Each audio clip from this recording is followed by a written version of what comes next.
Hello guys, நான் மீன் வளர்க்க போகிறேன். என்ன பார்க்க போகிறோம்னா டாப் ஃபில்டர் செட் பண்ண போகிறோம். இது தண்ணி வெளியே இருக்கக்கூடிய டிப்பு, அதை மாட்டிட்டு அதுக்கடுத்து இது வந்து தண்ணி உள்ளே வரக்கூடிய டிப்பு, இதையும் மாட்டிக்கோங்க. கடைசி சொல்லுவேன்.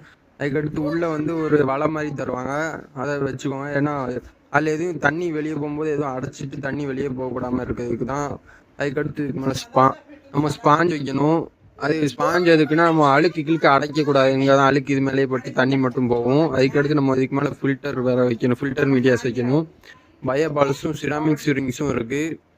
நம்ம இதை வந்து நல்லா கழுவிட்டு நம்ம வச்சிடணும். இது மேலே இப்போ போடுவாங்க.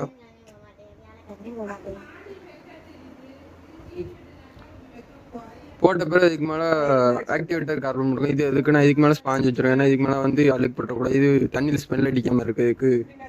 அதுக்கடுத்து ஸ்பாஞ்ச் வச்சுருங்க. மேலே ஸ்பாஞ்ச் வச்சு முடித்த பிறகு நம்ம அதை வந்து டேங்கில் செட் பண்ணிடுவோம். இப்போ செட் பண்ணுவோமா?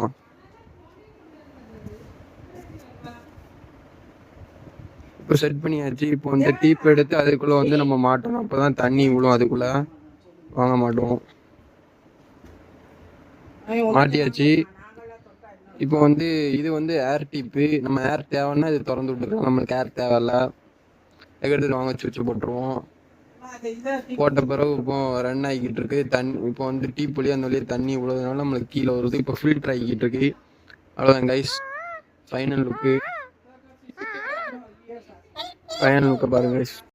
வீடியோ பிடிச்சிருந்தா மறக்காம சப்ஸ்கிரைப் பண்ணுங்க மக்களே.